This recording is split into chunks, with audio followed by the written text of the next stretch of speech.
And if you can use the pointer.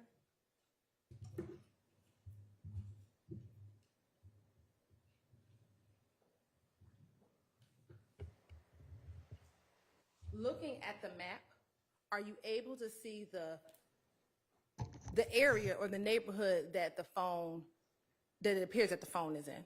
Yes. Okay. What neighborhood is that? Mechanicsville. Right. All right here. And where it has the pin drop, is that where the phone is supposed to be located on the map? It should be within that radius. So it'll give you a radius and say within this many meters, and that judges how big the circle is going to be. And on the radius, do you see Fulton Street Southwest? I do. And do you also see McDaniel Street? I do. Is is I-Windsor and I-20 in this general vicinity of this area? No, it will be right here. I'm going to object to vague general vicinity. Sustained.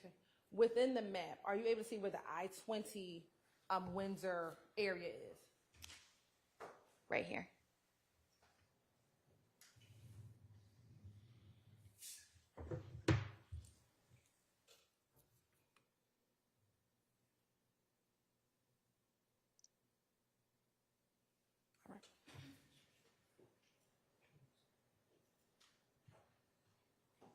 Are you able to see, court's indulgence for a moment.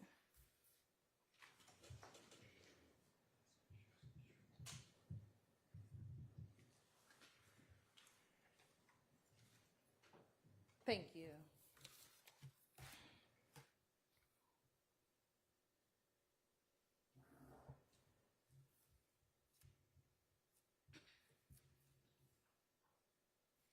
Now,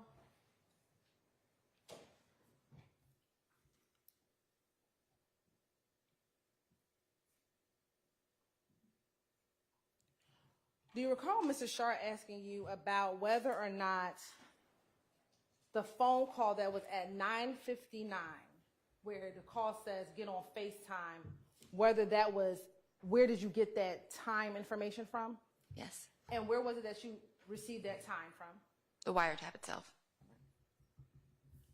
I'm going to publish for you what's already been admitted as 397 VVD, which is the ankle monitor location information.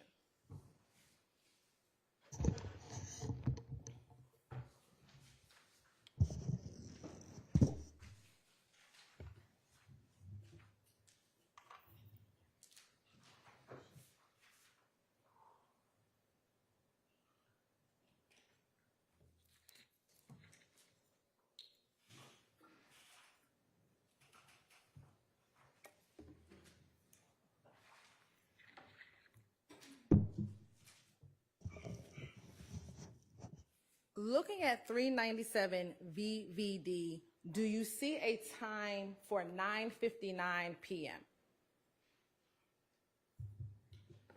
I do. Okay. And do you see a location for 9:59 p.m.? 464 Windsor. I'm going to show you what's been admitted as 397 VVC.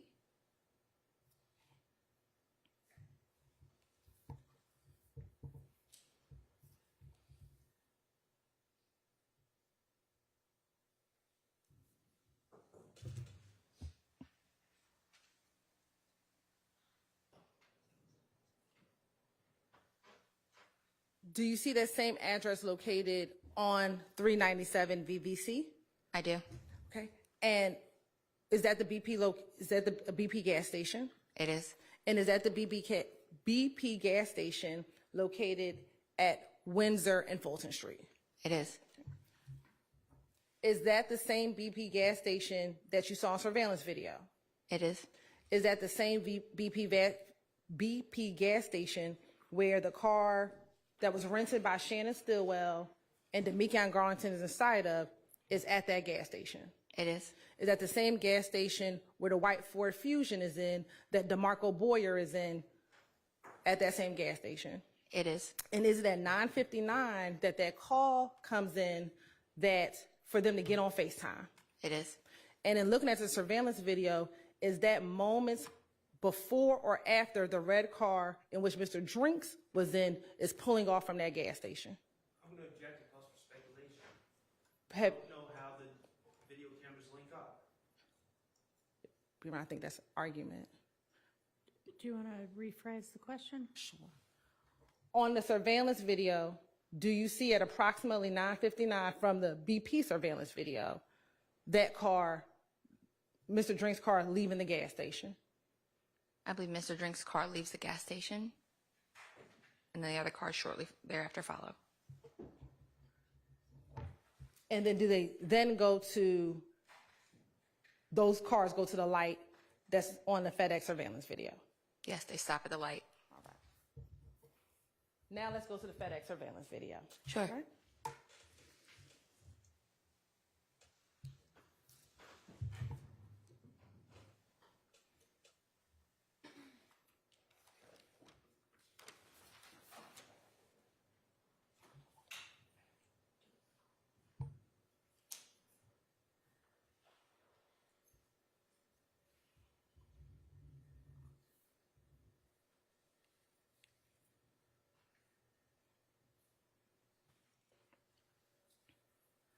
Now, what time is on the surveillance video on the bottom? How much into the video are we at? 1 hour, 1 minute, and 32 seconds. All right. Mr. Bosky, if you can press play, please. Is that the red car approaching the light? It is. All right. Is that now the first white car, which is the white Audi, now approaching next to Mr. Drinks? It is. And is that the white Ford Fusion then approaching next to the white Audi? It is. All right. And are those cars just all at the light currently? Yes.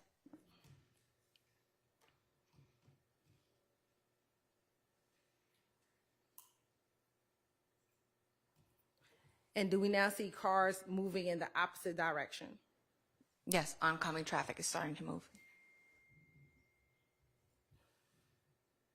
And actually, Mr. Abadi, can we go back to when the cars first get to the light?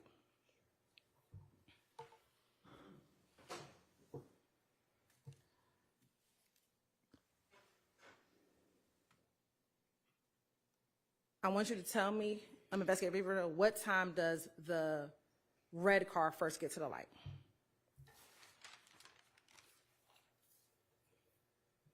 One hour, 1 minute, and 36 seconds. What time, and tell me what time the Audi gets to the light? At the 45-second mark. And what time does the Fusion get to the light? 52-second mark.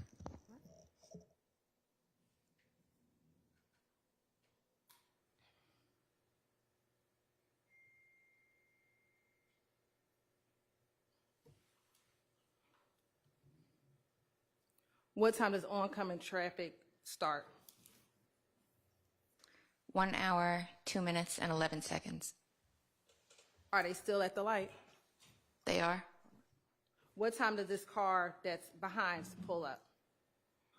1 hour, 2 minutes, and 24 seconds. Do you see the white Audi pull off? I do. What time was that? You may have to roll it back for Okay, a second. if you could pull back for a second.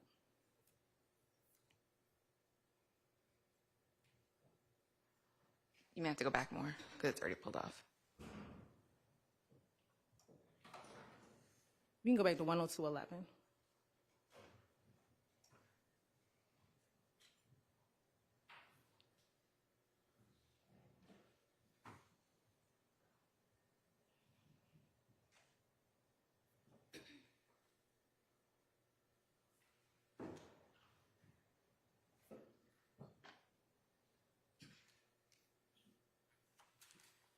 We'll pause.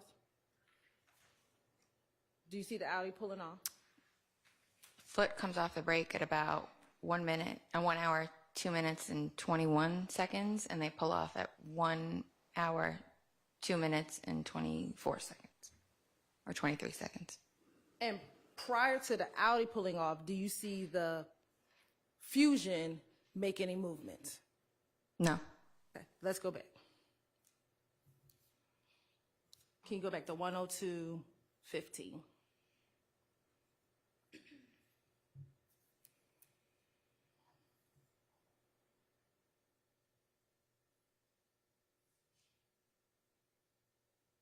Oh, the Fusion starts creeping up. And what time is that? It's around like the 17 or 18 second mark. And is the white Audi going into oncoming traffic? Yes, it dives into incoming traffic, oncoming traffic.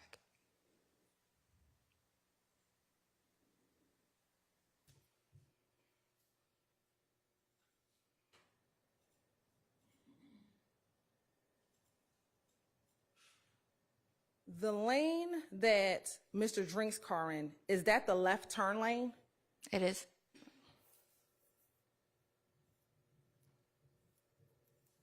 The car that pulled up behind, does that car go left and turn left?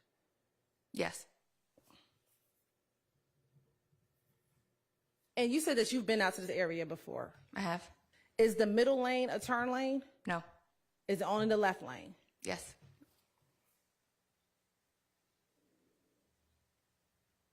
Now, if we can go back again to 102:15.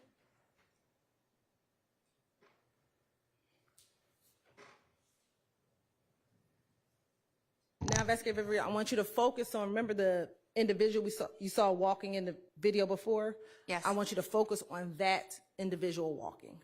Okay. And when if you can show the jury when you first see the person walking. Right there. Or is it not on my screen? It is. Oh, there it is.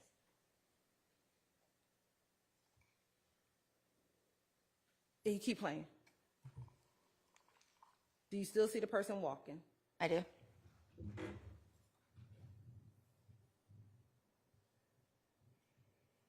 Are they still walking when the car makes a U-turn?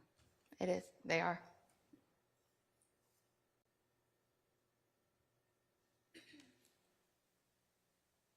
Can you still see them walking?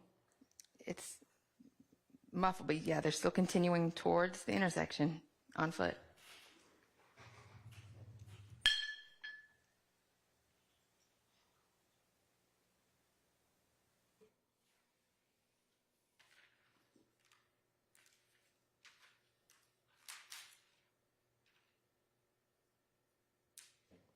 And is Mr. Drink's car still sitting in the left lane? It is.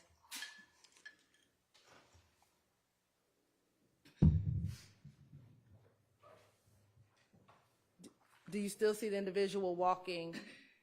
You see, surfacing right here. It's very hard to see, but you see the movement right here. And he's still walking towards the light? Correct. On Windsor Street, where the individual is walking, what is to the right of where he's walking? I believe I remember correctly, some bushes or shrubbery, and there may be a wall of some sort. I can't 100%. Now, we're going to have to go back again to about 1:02:11.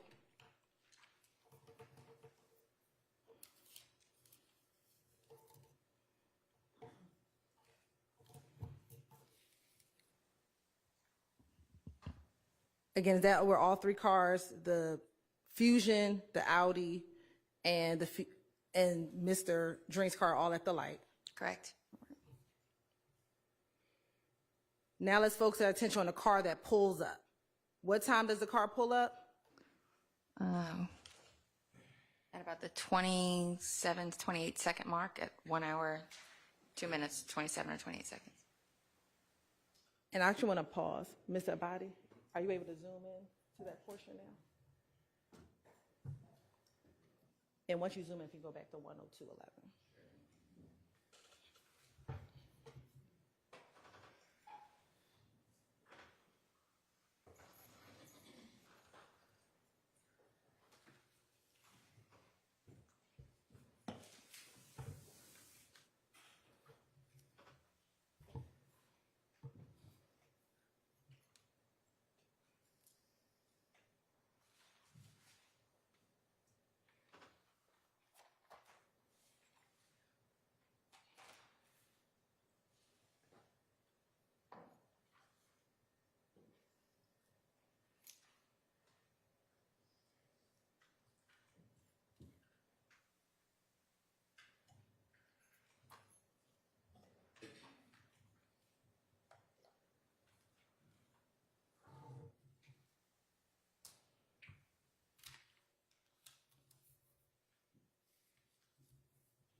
If it's not working, we can just go back.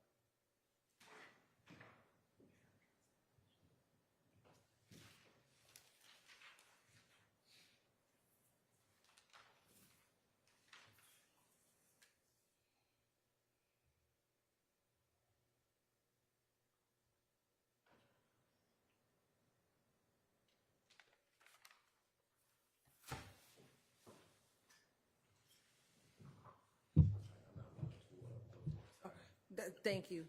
Is that just a zoomed in area of the location that we've just been looking at? It is. All right.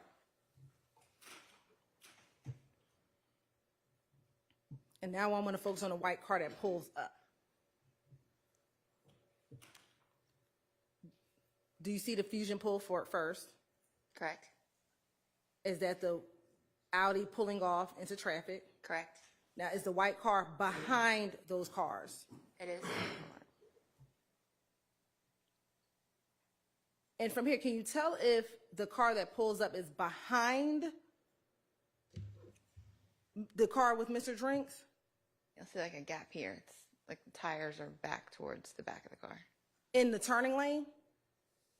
It's in the middle lane. Okay. Keep going. And do you see the car flash on and off and the car still behind Mr. Drink's car? Yes. Right.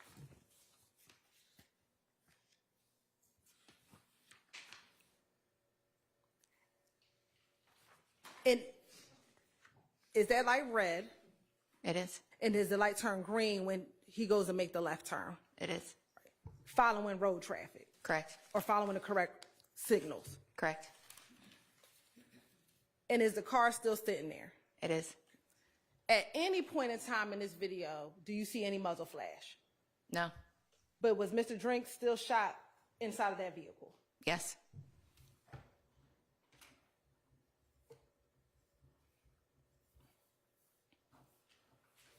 Now, when the Audi that Mr. Stillwell takes off, does he go left as well? Yes. Right. I want to go back to 397 VVD.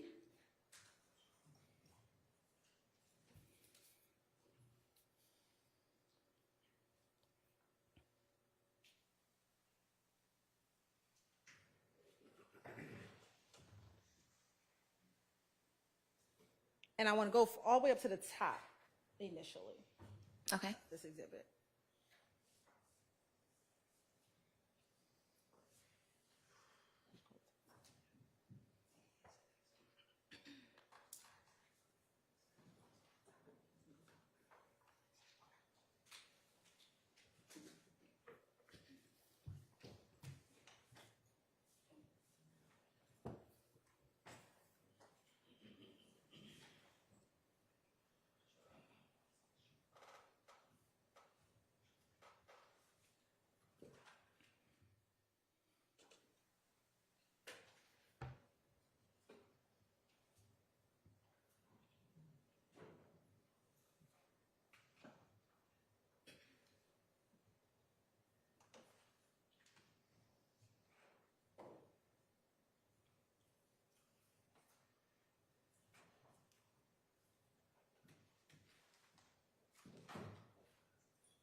Now, do you see the categories of the information that's contained within this exhibit?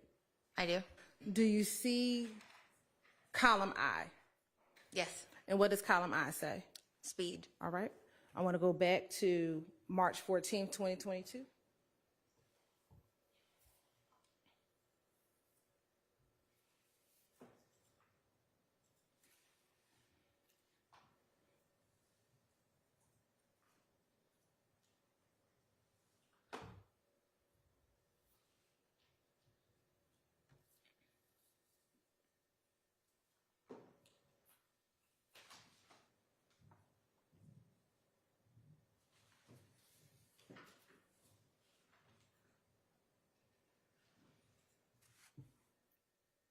And I want to scroll to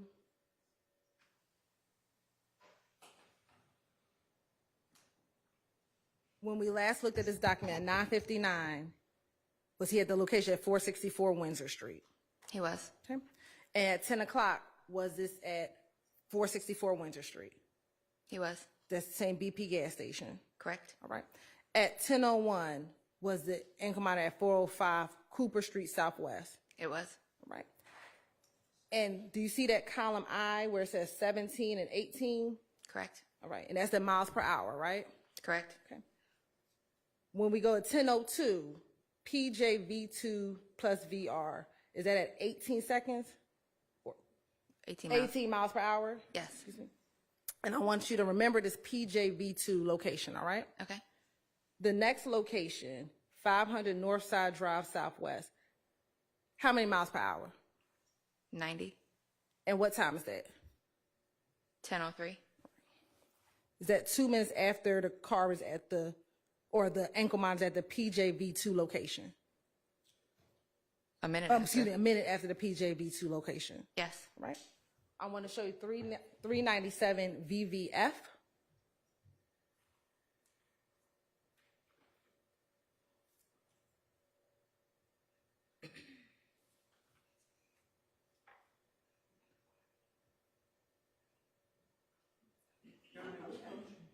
Yes.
I don't know what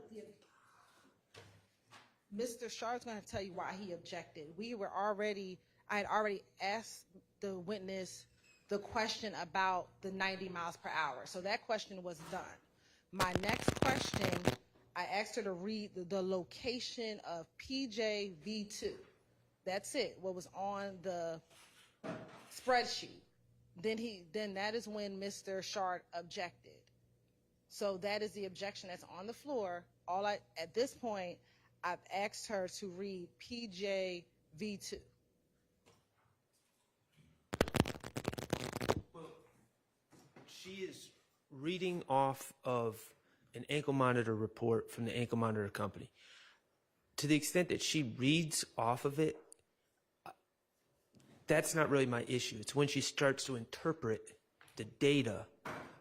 She doesn't work for that company. I don't know, for instance, the PGV2 or whatever, PJV2, I don't expect to hear her testify or what that means, because she's not the ankle monitor person. The ankle monitor person would have been the person to ask about those things. So I don't get... And what is VJV2 say? So the next thing that I was going to show her, which was already admitted, is the picture of PJV2, which is a location that's already in evidence. But how does she... Okay, so... What you're going to ask her to read? Yes.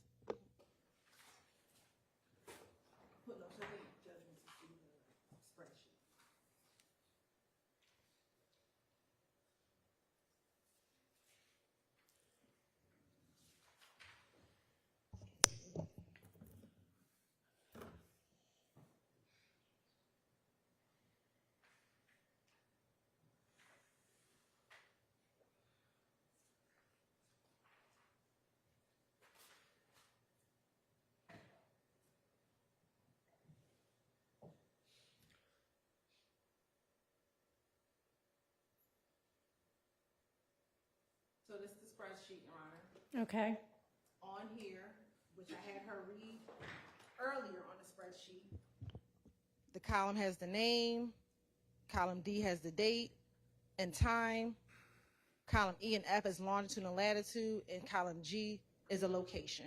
So before the objection, I believe she was reading, or she had read, at March 14th, 2022 at 10:02 p.m., the location PJV2 plus VR, Atlanta, Georgia. That is what my question entailed. And that was the Okay, and objection. she read that? She Or read, is- Okay. She read PJV2 plus VR, Atlanta, Georgia? I believe that. if Or the is that objection- when the objection came? That might have been when the objection came. Okay, and then what? And I was just going to have her read the date and time of that location. Then I was going to show her what has been admitted already as already admitted as 397 VVF. That plots that location Correct. by the ankle monitor company? Or by whom? He showed the ankle monitor company that picture as it correlated to this location here. So we printed out Google images of these locations, PJV2, 464 Windsor, which is what I just showed her previously. By the latitude and longitude? Yes. Somebody plotted latitude and longitude I don't... on a map No, we to get pulled that up- location? No. We pulled up the map. We went into Google and we put PJV2 plus VR. We just Googled it. And we pulled up the location. So essentially, they want someone who doesn't work for the ankle monitor. And mind you, the ankle monitor company person is already here. They want someone who doesn't work for the ankle monitor company to take something that's on the ankle monitor company's Excel sheet and then compare it to a Google printout that the prosecutors You're right. printed out, and That is already in evidence? that's You're right. already in It's in evidence. It's not. We're not admitting it through her. It's in evidence. The ankle monitor witness introduced it. He Okay. introduced it along with the record. of the pictures. And so Okay. at this point, when Mr. Shard has Okay, and challenged, then what? So you'll then say, and here's this other piece of evidence that is a plot of PJV2 plus VR. is that the location at the light that for the surveillance video that we just observed? Because all of this is in this is all in response to Mr. Shard's cross-examination about what occurred at the light. Can you put that back up again, please? The thing that was just up. And from this, you are going to have her extrapolate that because at 10:02, his ankle monitor showed him at that location, then what? Because you came up here and were saying this is going to be able to show that the timeline is accurate across all the different devices. How is it going to do So that? the challenge that Mr. Shard made is that the 9:59 phone call, this started with the phone call at 9:59, which is the wiretap phone call. Mr. Shard asked Investigator Viverito, are you able to know if that is the accurate time? Because of that line of cross-examination, we are now showing Investigator Viverito other admitted evidence that shows a correlation to that 59 time. So when you look at this chart, before we get to the 10:02, which is at PJV2, at 9:59, the Please ankle... put that exhibit back up.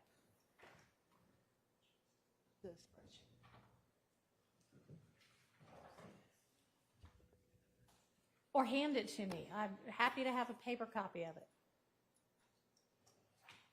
So now we're talking about 9:59 and not 10:02. Your Honor, we're showing Mr. Shard started off at 9:59. Then, if you can recall, he went through the entirety of the surveillance video at the FedEx. So that's after 9:59. So what we are showing is other evidence that he does not dispute that he was at the light he disputes at the same time as Mr. Drinks was. Your Honor, he disputes that Mr. Stillwell is the person who was shooting. He disputes that the call at 9:59 was a call to get on FaceTime to shoot Mr. Drinks. We are saying that that call, that FaceTime call, is a call where they said we are getting ready to go shoot the ops. That's why they get on FaceTime. So he is challenging all of that, Your Honor. So what we are showing is at 9:59, if you look here on the ankle monitor, he's at 464 Windsor Street. That is the BP gas station. He then a minute 9:59 is accurate. Here's And lined up to, I mean, I don't see how you can establish that 9:59, according to the ankle monitor company, is, spot on to the second. 9:59, according to the wiretap. But we're saying that it's accurate time, Your Honor, because he's at 464 Windsor, which is where, if you look at the BP gas station video footage, that is when all the cars begin to pull off from the surveillance video at the BP gas station. But there is no cross-reference to the wiretap, which is the point. That is my only point, is 9:59 on the wiretap. We don't know when it is on the rest of these devices, and this information does not give us, or other surveillance systems. Agreed. And Do you have him on the video at the BP station talking on the phone and going like this? We have the wiretap that has him, we believe, the phone plot. I know you believe it. Do you have evidence to establish it? Our evidence is circumstantial evidence that he is at the gas station. Do we have direct evidence? No, Your No. Honor. Do you have evidence that the 9:59 that you want is the same 9:59 on all of the different things that recorded time in video? That is why we're showing this, Your Honor, because we're trying to show circumstantially that all these times are How together. are you showing circumstantially that it lines up? Your Honor, because when we look at the ankle monitor information, he is at the 464 Windsor at 9:59. The call comes in at 9:59. The BP gas station surveillance video has 9:59. So we are showing that all of these things coexist. So the time could not just be off because all of the time are at approximately 9. That's if he got the call when he was still at the gas station. Your Honor, The fact that they all at some point say 9:59 doesn't establish anything if you don't have a video that shows him talking on the phone at 9:59 so that you can go, aha, see, the video lines up with the ankle monitor that says 464 Windsor Street. Otherwise, it's just what you want it to say, but it doesn't actually, even circumstantially, establish that. You can argue it, but you can't have a witness say, yep, this says 9:59, so that means but we that's didn't when that... ask her to say that, Your Honor. We never asked Investigator But- Viverito to but- say that. We asked I her know, what but time you were telling me that's what you were No, leading up to having her say. No, it's not, Your Honor. What I said, I would never have her say, is he exactly on the phone at that time? Because he's in a tinted car, so we don't know. What we know is from the wiretap that at 9:59, there's a phone call. That's what we know. That at 9:59, according to however the wiretap clock was running. Correct. Your Honor. Yes, And that's all nobody that come out. disputes that. Your Honor, we've stopped talking about Ms. Hilton, 9:59. you came up here and said, I'm asking these questions so that I can establish that the timeline lines up for everything. Yes, Your Honor, the timeline lines up. So Okay. at this point, I can show that all of these different devices are around approximately the same time. I don't think anybody disputes even that it's approximately the same time. Mr. Shard does. Okay. You can have her, it's in evidence. You can have her read something, but you cannot have her say, yeah, that means all of these times lined up. Or I that never was means gonna have- 9:59 here and 9:59 on the wiretap were the same thing. We never had her. We were finished with the 9:59, Your Honor. The only thing I had just asked her was about PJV2 when he objected. Well, we were finished with 9:59 about 5 questions ago. So the only thing that Mr. Shard objected to at this time was that she was reading PJV2. No, That's that what the she was objection. about to interpret. She was not, and that's the thing. That Okay, was, well, great. She's not going to. Okay, but, well, and that wasn't the state's intention. I Okay, don't then know. I have no idea why you think any of this is going to establish that all of the times lined up, but. I'm going to object on relevance grounds at this point because I don't know where we're going, but it seems that they were trying to establish something. They said they're done establishing that, and Investigator Viverito is still interpreting ankle monitor data. So I'm going to object to relevance in 403. Your Honor, as I stated earlier, Mr. Shard has challenged what occurred at the light. I know. So at this point, we're just showing, based on admitted evidence, what occurred at the light, Your Honor. That's all. Can I ask a question? Why is it improper or not relevant? So if there has been questions and testimony about whether the times for everything sync up, I think has been Mr. Sharp's, his argument the entire time. Well, in the screenshot that was admitted to Detective Hogan, and Okay, I didn't rule that it wasn't relevant.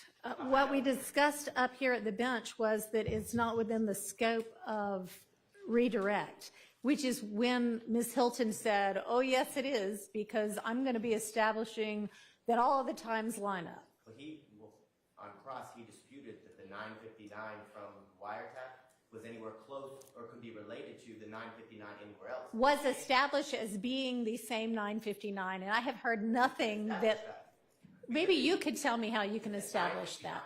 So at 9:59, when he makes the FaceTime or the call, he is at 464 Windsor Street.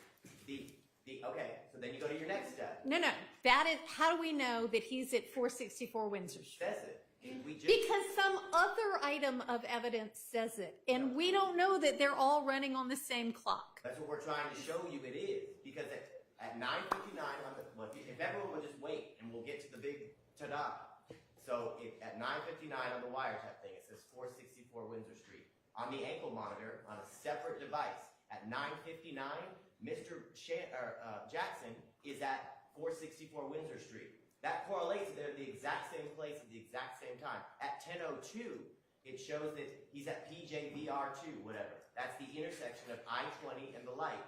And then at 10:02 on the FedEx thing, and it says 10:02:17. So it's the exact same thing. It's to show that all the times line up. All this questioning that the times are not accurate, that the times don't sync up. We're proving that they actually do sync up, which is what he challenged Investigator Viverito about this 9:59, and she's just making it up, and all the evidence is being presented as how she wants it to. And now we have physical evidence from different videos that show they actually all do sync up, that they're all running on the same, time width or band or whatever. I think you can argue that. I don't think that is established. But if you want to have her say, but Ms. Hilton says she'll have already left 9:59 anyway. So I'm still at a loss as to where we are. But we'll just get her back in and. I have a motion before the jury comes out, you bring her back in, because unfortunately it's my job to further tax the patience of the court. What's that?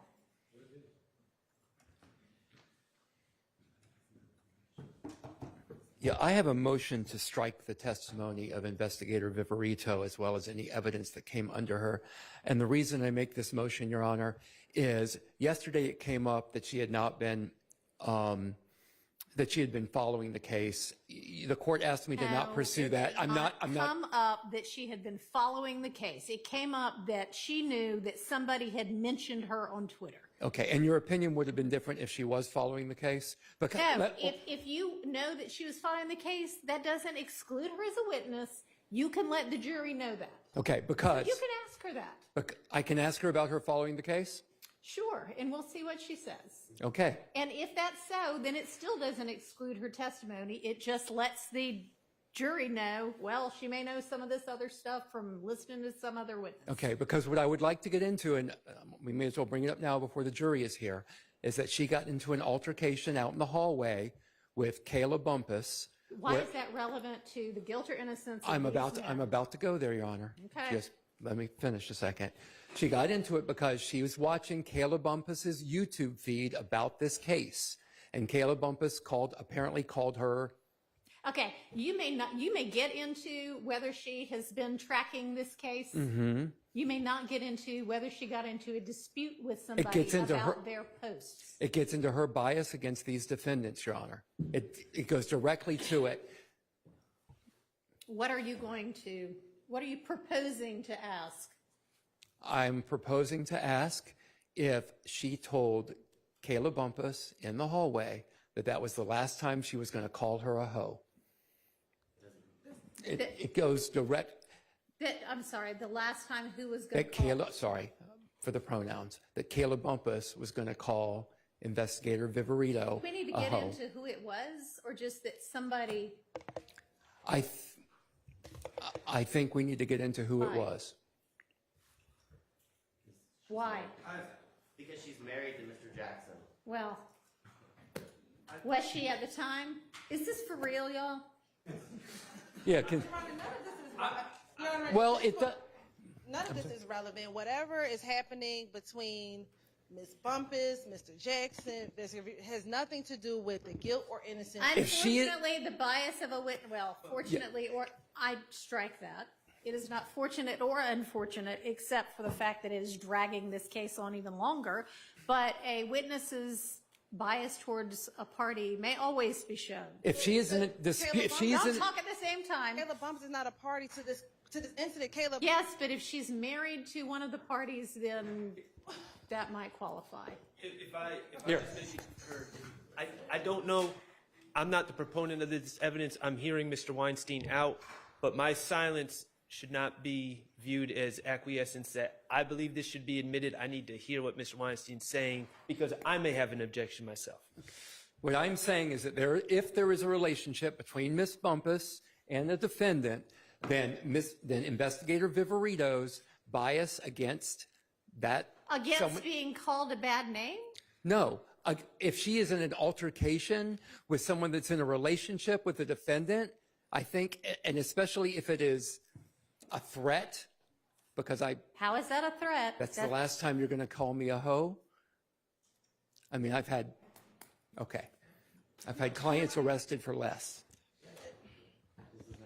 Your Honor, You may ask. Thank you, Your Honor. No, I'm not finished with my sentence. You may ask if she is following the case and has been following the case in any kind of manner. But it's really only relevant if she listened to the testimony of a witness. So you could ask that. But if she's just looking at, and I don't even know if she was looking at, maybe somebody told her. So why don't we get her in here and find all of that out outside the presence of the jury before we go into something that ends up being a bunch of nothing? Well, that's why I wanted to bring it up when the jury wasn't here, Your Honor. So can we also bring up, before we go into the side searches, the fact that Ms. Bumpus represented Mr. Copeland, we thought to open up. Yeah, I mean, I don't think saying who this is before we find out anything, I mean, do we know whether, we don't even know whether she's actually married to him or if she was married to him at the time or if Ms. Viverito knows that or if it was because of any kind of bias against Mr. Stillwell or just that she doesn't like being called that name.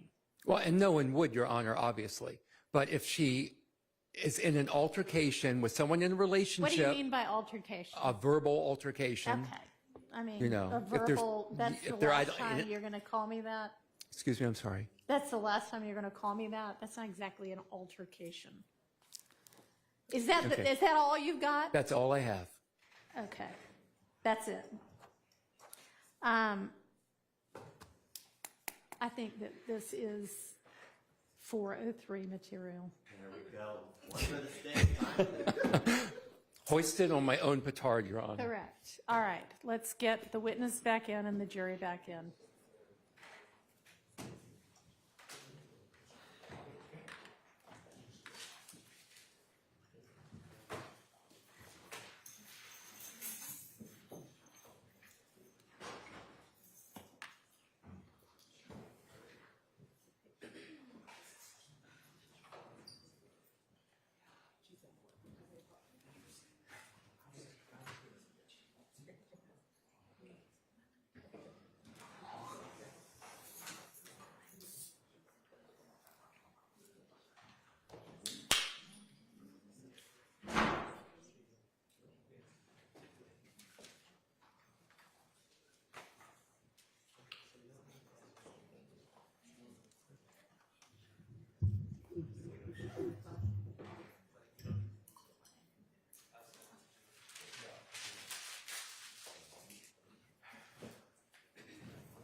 Go ahead, Ms. Holden. Thank you, Your Honor. I'm going to publish now 397 VVF.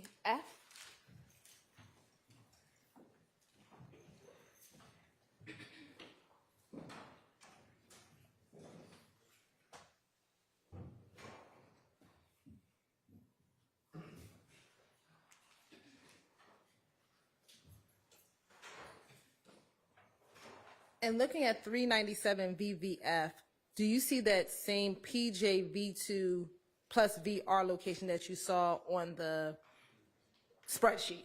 I do. Okay. And are you able to tell where that intersection is? I am. Where is that? At Windsor, looks like just north of Rawson or at Rawson.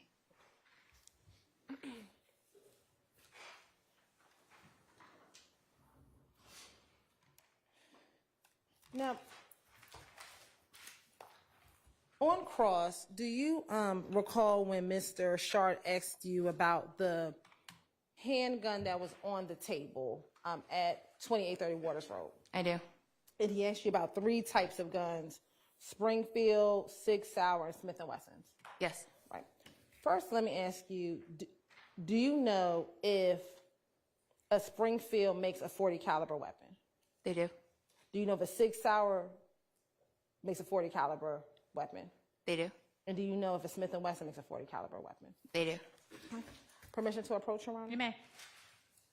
I'm going to show you what's been marked as State Exhibit 531 VV, 532 VV, and 533 VV for demonstrative purposes only. Tell me if you recognize those types of weapons in 531, 532, and 533 VV. One is a Springfield XD firearm, one's a Sig Sauer P229, and one's a Smith & Wesson. And looking at those 3 weapons, are they able to illustrate what you were talking about, the distinction between the Glock 27 as well as these other types of weapons? Yes. Okay. Your Honor, this time the state would like to admit 531 VV, 532 VV, and 533 VV for demonstrative purposes. Admitted.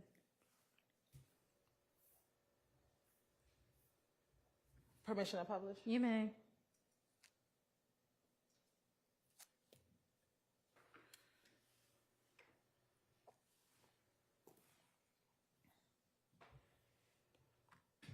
Looking at 531 VV, are you able to tell the jury about the distinction you were making between the grip of, say, a Springfield versus the Glock that you were talking about on the table at 2830 Waters Road?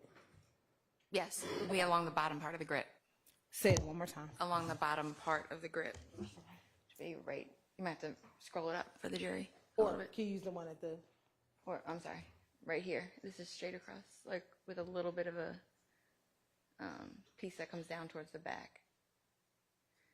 And is that distinguishable from what you were describing with the Glock? Yes. All right. Now looking at 532 VV. Again, the same thing. You'll see there's something that comes down in the back, but otherwise it's higher up towards the front. And you have to speak into the mic for me because I can't hear you. Sorry, it's lower towards the back, higher up towards the front. So it kind of a part that dips down in the back and then comes up. And for 533, I'm sorry, what kind of gun is this 532 VV? I believe that's the Springfield XD. Or 532? I'm sorry, which one? 532? It's a Sig Sauer P229. Okay. And then 533 VV. You'll see again here, there's a piece in the back, but then once you get to the front, it's just straight across.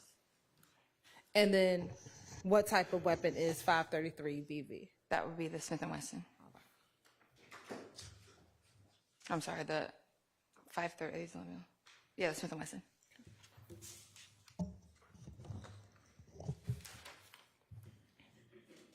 Now I want to go to, and Mr. Kokomo, if you can help me out, please. DS57A, DS57C, and DS58A.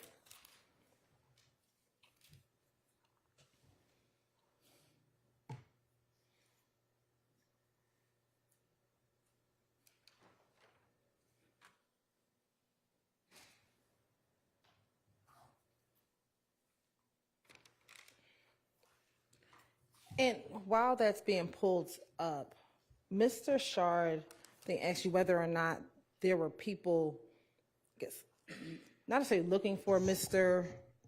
Stillwell, but that there'd be some concerns for his safety because of the Tierra Jones killing. Do you remember a line of questioning regarding Tierra Jones? Yes, several years ago, that was an incident. When was the Tierra Jones killing? It was several years ago. I can't remember the exact date.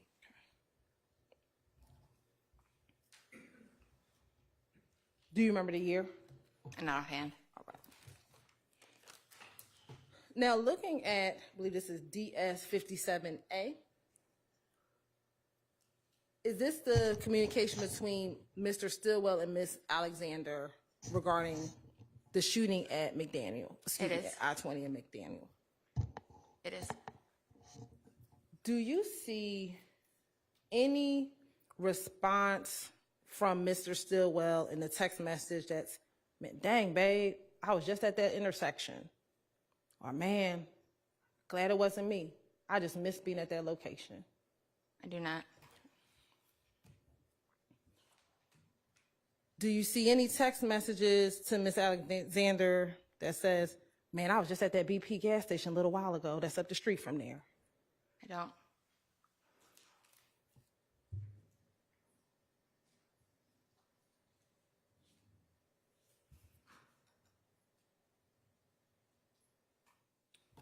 I want to go to DS58.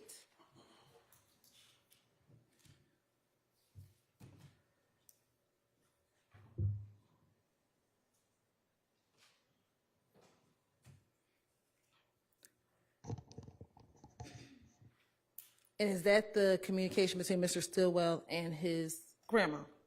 It is. All right. Do you see where she says, hope you are not near Windsor Street shooting on the news? And says, answer me, please. Yes.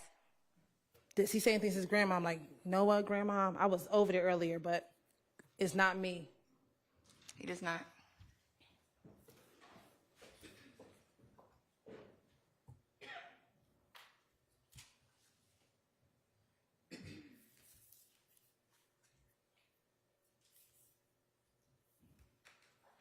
Now, we talked about searching on Fox 5. Do you remember talking about the searches on Fox 5? Yes. Okay. Did you see any searches on March 14th when both his grandmother and Taisha were asking him about whether or not he was around that location or if he heard about it? Did you see any searches for the shooting on that day, on March 14th or in the early morning hours of March 15th? No.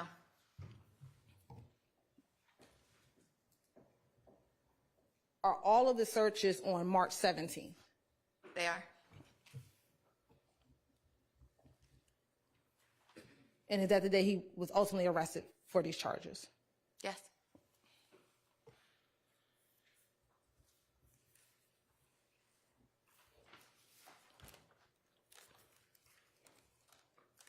Now I want to go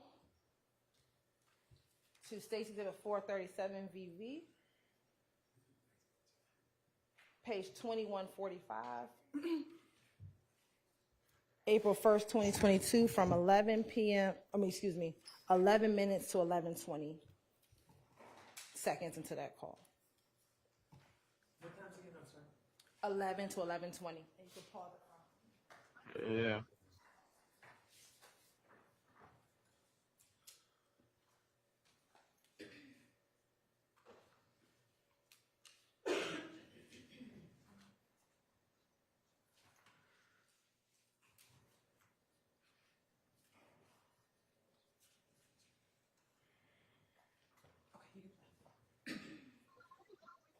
Yeah, that's all it is. Just assume.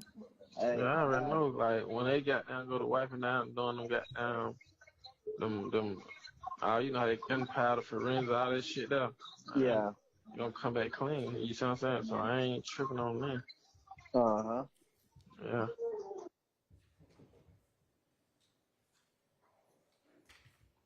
During that call, he says when they talk about that GSR stuff, when they wipe it down, it's gonna come back clean. Correct.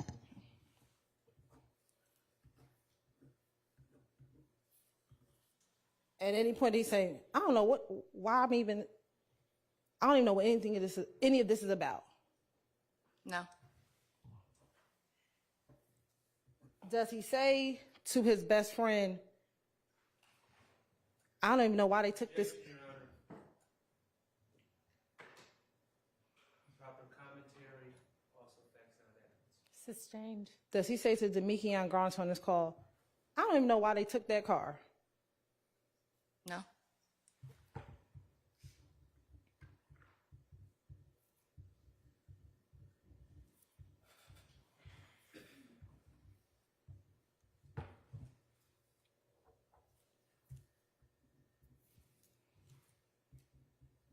Does he say to Demekion earlier in the call, you know, that Miles and Quay, they don't need to worry? Yes. Miles and Quay, were they both in a Ford Fusion?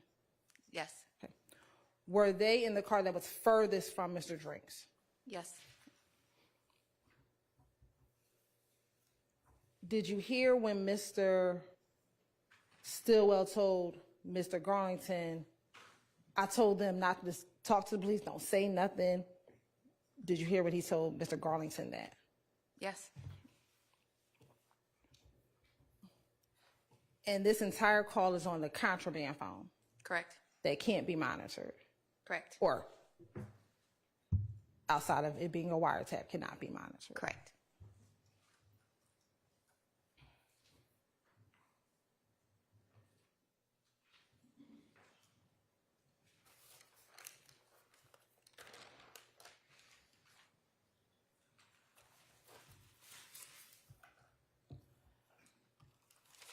LPR readers, what information do you need about a car in order to look for a car on an LPR reader? A license plate, a tag number. Do you at least know the make and model of a car? Overruled. You can try by make and model, but it's not very accurate sometimes, especially at night. With the two cars that we saw in the FedEx surveillance video, were you able to see any license plate information on either of those two cars in the FedEx video? I was not.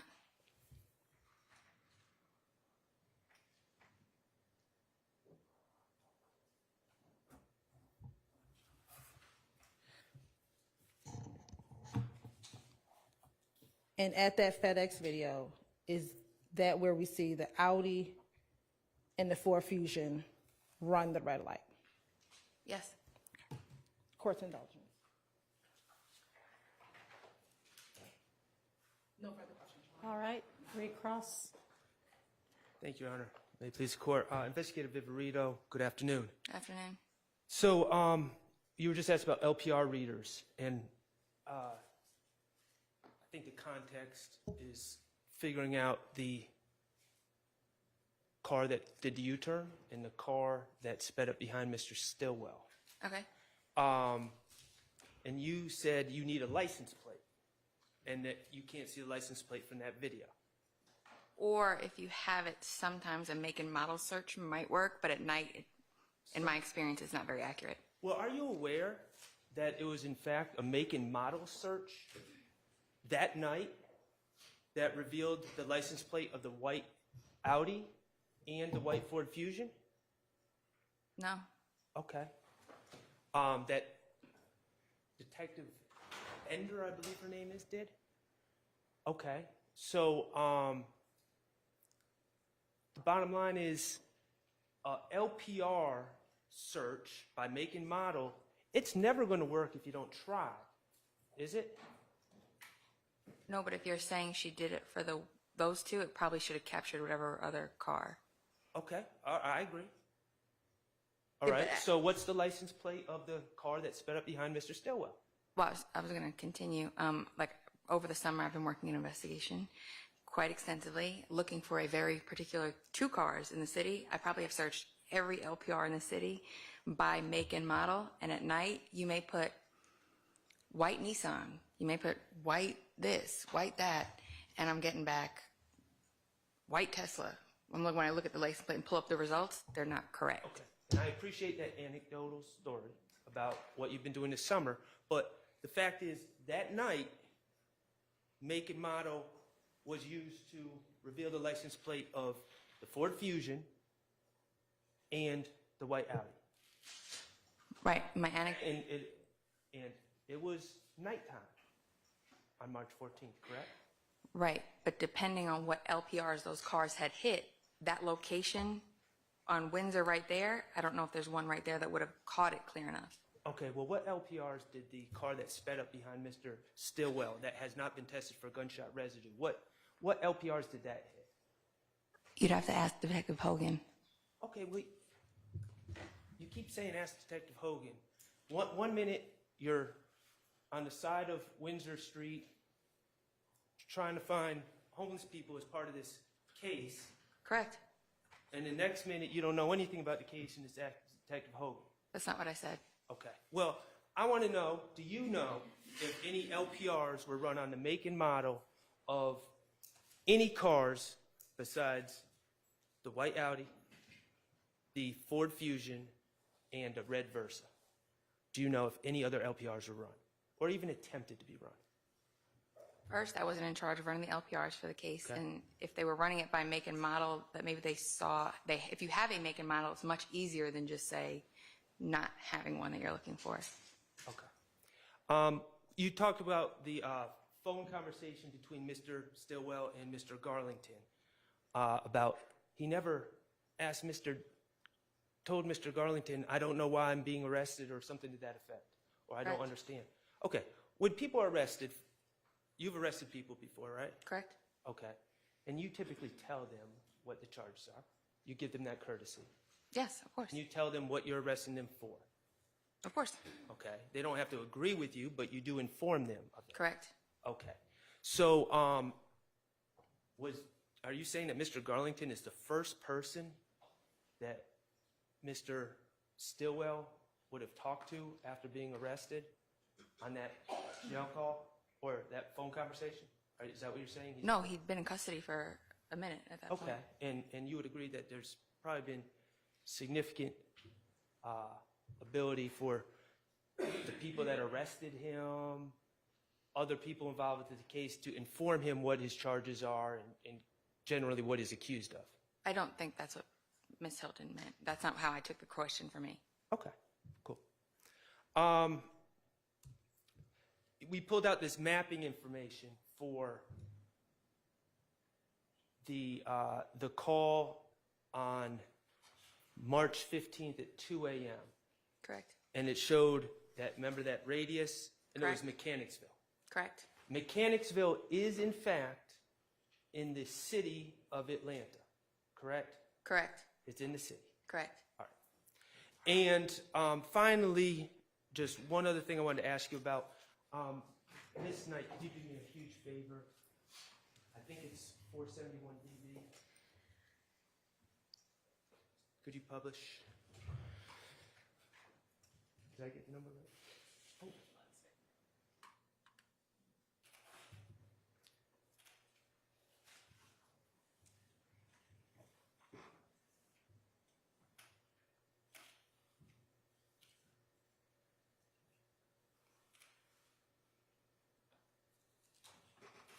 Okay. This is 471 VV, and that is a picture of Mr. Nichols, correct? Correct.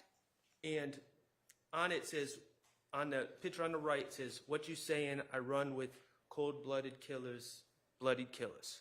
Correct. Okay. Now, I'm not an Instagram person. Okay. Those words, are those words that Mr. Nichols typed into this photo? No, I stated that yesterday. Okay. Well, we're going to go through the whole process today. Okay. So these words are when you pick a song such as Young Boy Never Broke Again, Villain, and someone clicks on the post, the music plays, correct? Yes. Okay, and as the music plays, lyrics come up. Correct. You select a portion of the song that you would like to play. Well, That's not entirely true. Instagram suggests a Sugge- portion. It's like between a 10 and 30-second portion. Yeah, and You Instagram can suggests. you can agree with it or you can modify it. Right, but Instagram suggests. Correct. Okay, so if I'm posting something and I want Young Boy Never Broke Again, Villain, I'm going to post, I'm going to say that's the song I want, and Instagram makes the suggestion. Correct. Okay. And now I want to go to the video. Miss Knight, can you help me out with the VVA? Thank you, Miss Knight. 471 VVA.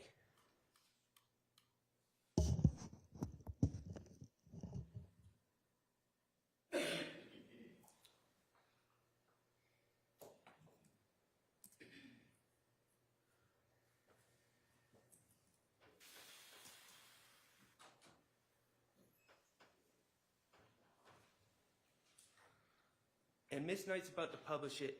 What I would like to do, and I know we've seen it already, but if you would indulge me, tell me when the screenshot that you took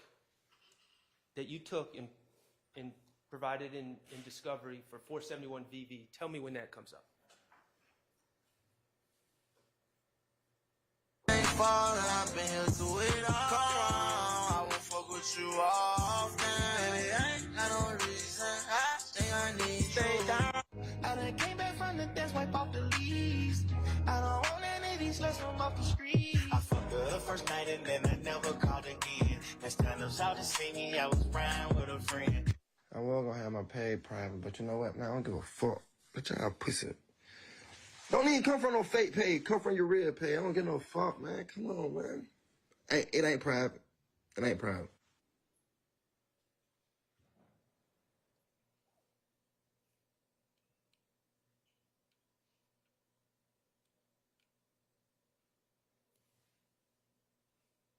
I'm a bloody man, I don't feel shame for all them niggas dying. Holding on to my name when they claiming. Through the night I'm crying. These bitches lying, let's face the fact. Them bullets flying, let's talk about that. Couldn't grab my strap, bye shot back. I feel the pain of the end. When I did my time, I ain't feeling nothing, it was fun.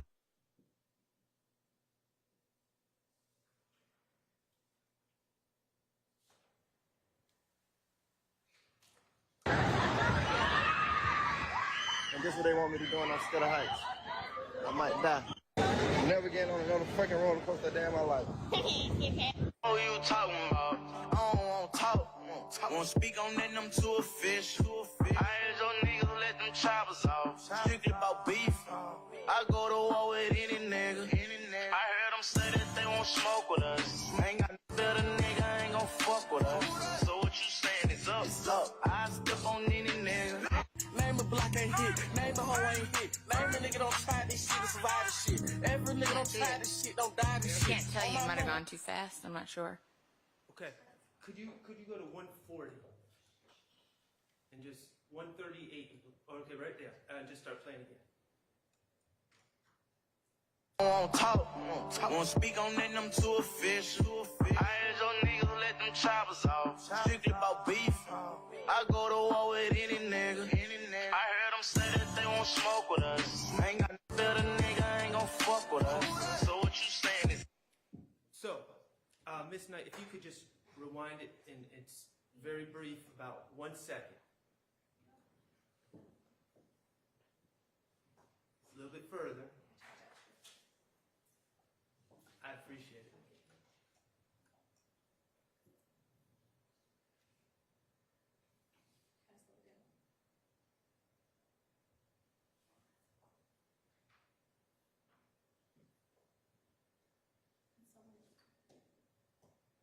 Investigator Viverito, when you saw this story by Mr. Nichols, you had to scour this story to find the spot on this post where it had those lyrics, didn't you?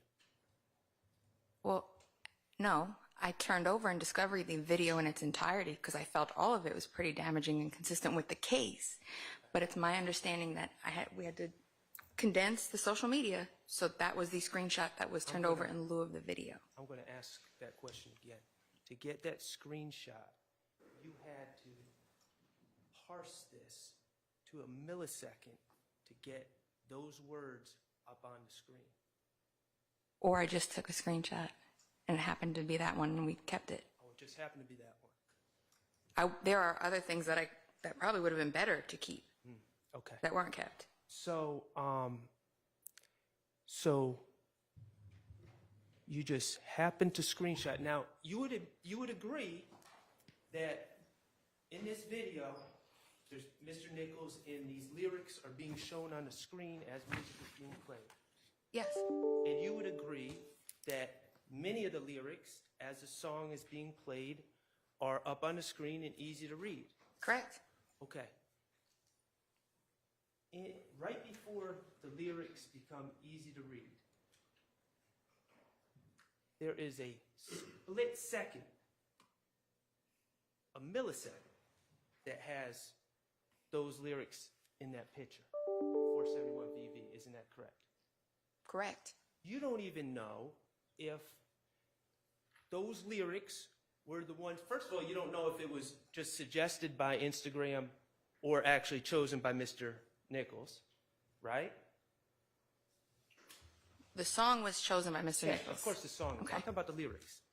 You don't know if it was the Instagram choosing these lyrics because these are the most popular ones in the song, and they make a suggestion.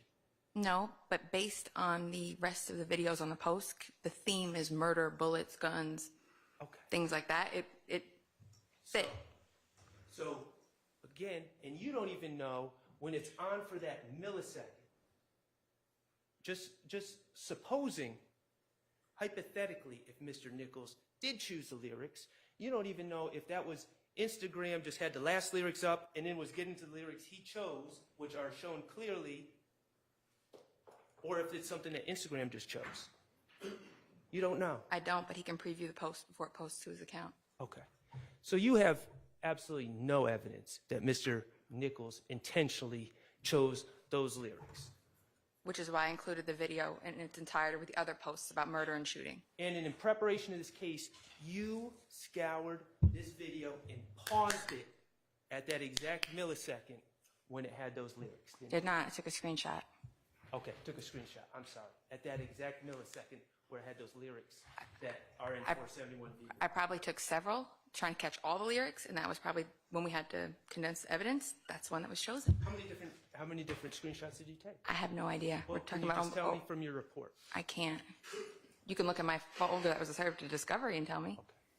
All right, thank you. You're welcome. Ms. Weinstein, anything? Briefly, Okay.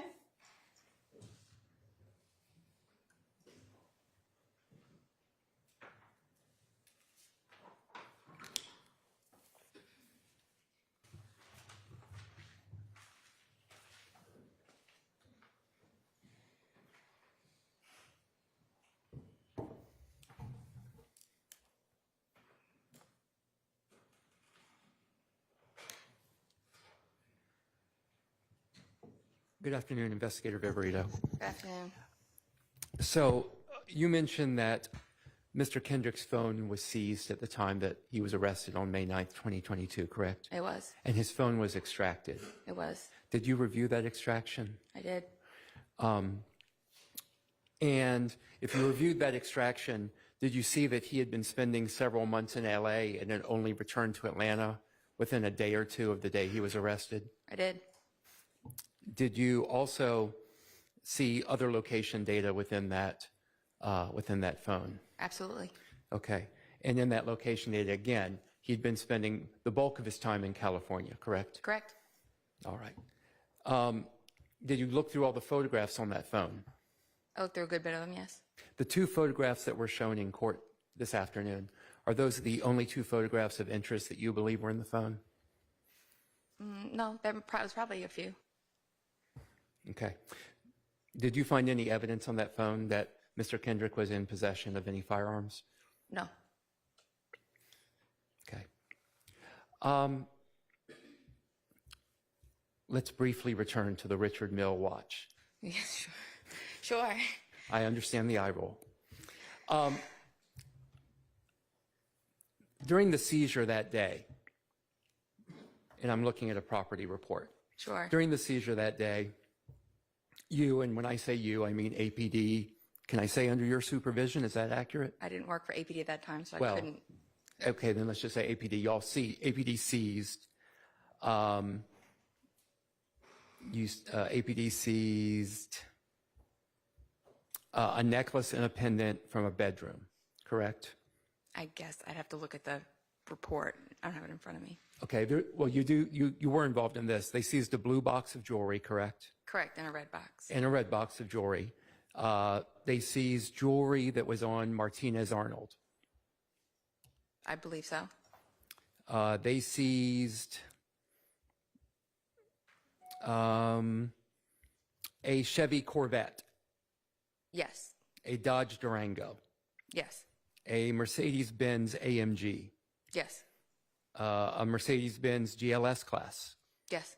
a Porsche 911, Yes. a Jeep Grand Cherokee, Yes. a pink Lamborghini, Yes. another Mercedes-Benz aluminum silver, Yes. about jewelry that was located in a Mercedes AMG. Yes. And they even seized a ring found on Jeffrey Williams' hand, correct? I'd have to see which one was on his hand. I didn't have any contact with Mr. Williams when he was arrested. Okay. So despite seizing all of that, you left behind the Richard Mill watch, pink with a white ceramic case. Again, Mr. Weinstein, as it's being inventoried, the jewelry is being looked at. I use photographed. The jewelry is being put on this thing, if you watch the video, and it's placed on the shelf, and nobody messes with it again. So was that a yes? Yes. Okay, thank you. I have no further questions. Thank you. All right. Thank you, Detective. You are Thank you, Your Honor. excused. Do you have any more witnesses? I know, but before we do, we just need to, can we have about 5 minutes, Your Honor? I just want to confirm that we have a few things in evidence. To make sure that everything's in evidence, sure. We'll take a short break.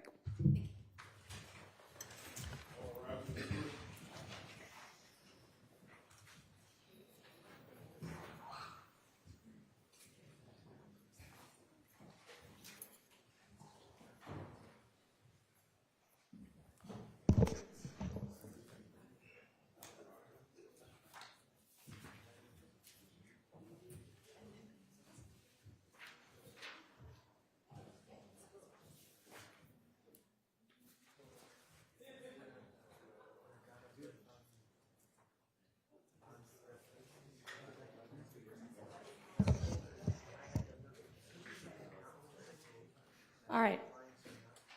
While you are making sure that all of your stuff is in evidence, I need to ask each defendant some questions about, to make sure that they understand their right to testify or not.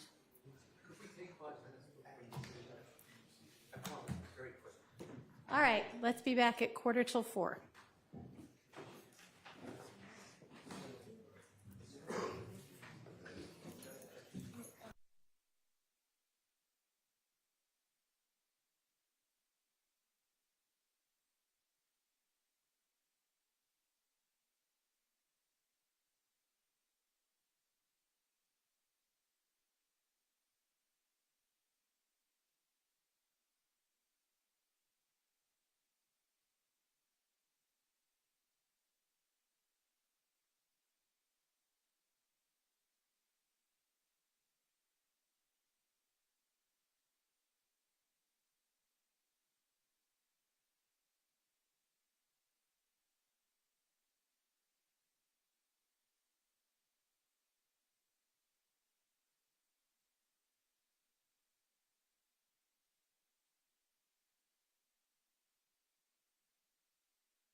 will both be examined by your attorney and cross-examined by one of the prosecutors. Do you understand that?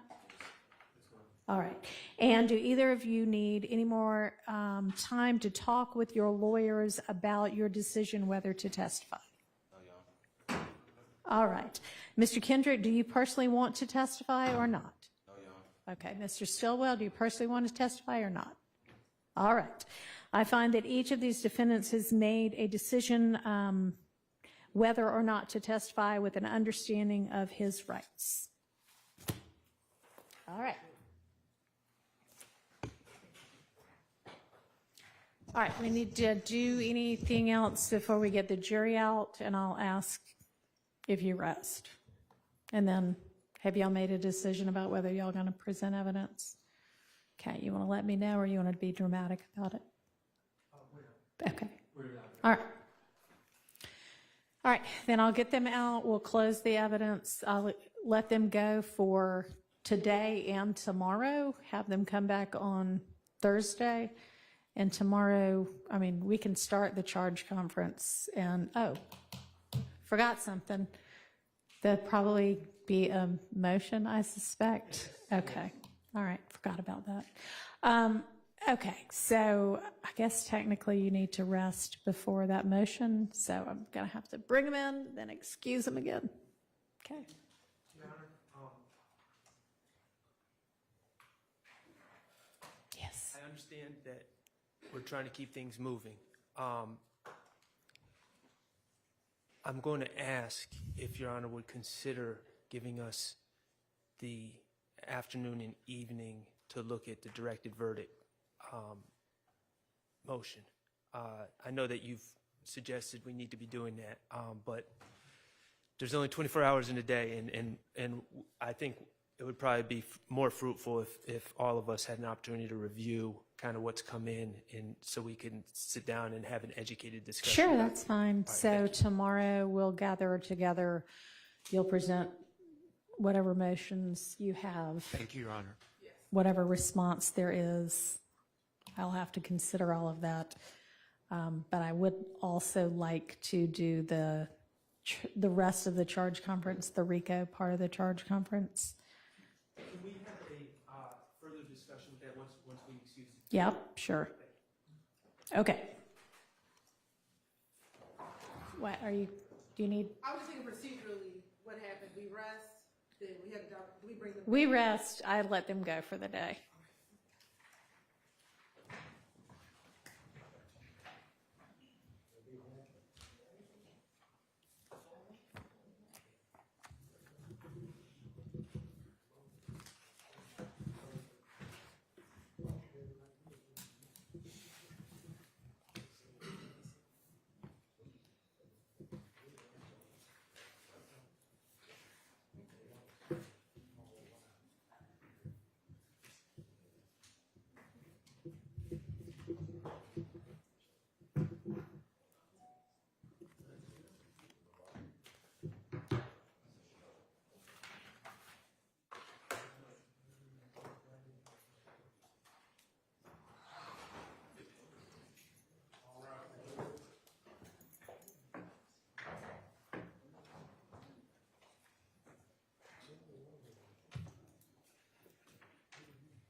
All right, Ms. Hilton, does the state have any further evidence?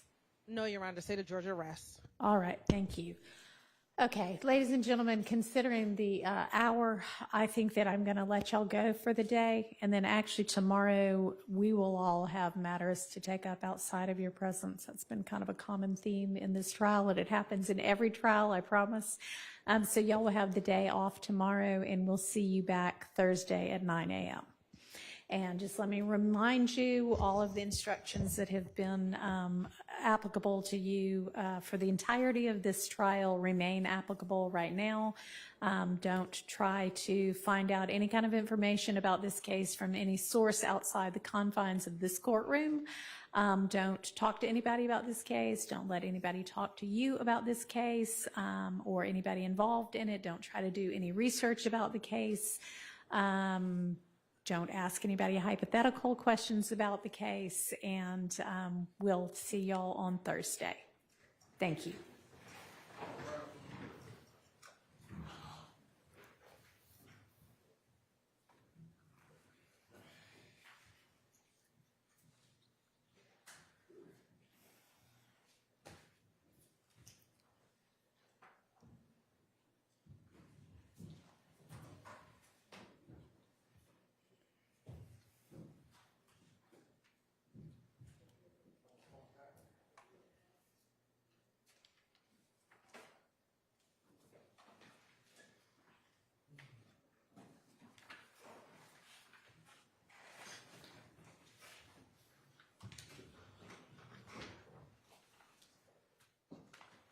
Okay, so what else did we want to discuss?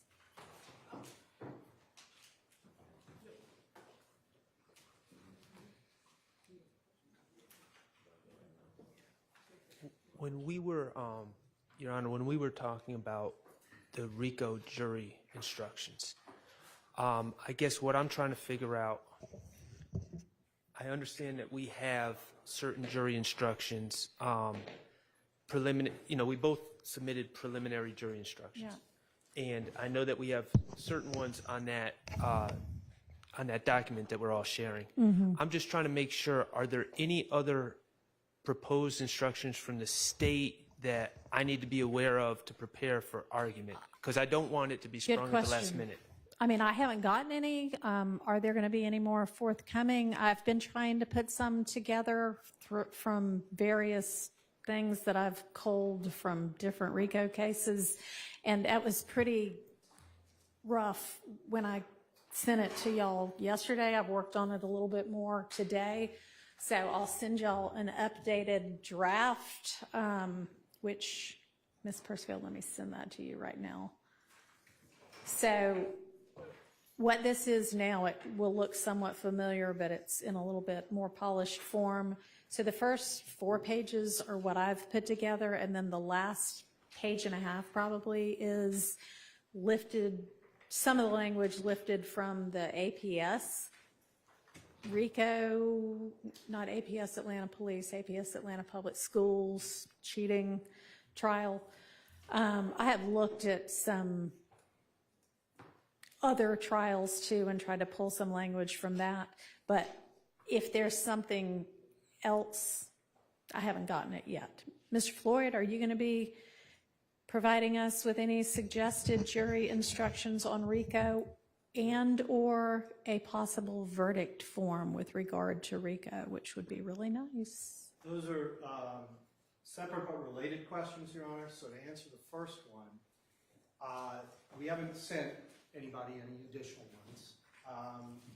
We've looked at yours. They've been kind of evolving. But I don't have very much to complain about them. They're largely drawn from APS, and I wrote those, so I'm not in a... It's only just a matter of whether there's anything in between. Those aren't actually drawn from APS. I didn't look at the APS stuff until this afternoon, but okay, you can take credit for it. Well, okay. I thought that's what you said. And I'll tell you that they are, if they're not drawn from APS, they're drawn from cases that used a version of the APS charges. Okay. There might be an intermediate generation, but they... Anyway, I hear you saying you think they're pretty good. You heard me say I think they're pretty good. Okay. And I mean, I can't at this stage, because we're just starting this process. Sure. I can't foreclose that depending on what you decide to do with one charge, we might suggest that another needs to be supplemented or we add something. Sure. But I think... You don't have any whole-scale additions that you think need. No. We'll just hash through it. Okay. I do not, and I think there's one issue that has to be resolved. I mean, I only have 2 charges submitted by Mr. Kendrick. Yeah. I don't have any charges submitted by Mr. Stillwell. I'm Rico. They're working together on it. We're working together.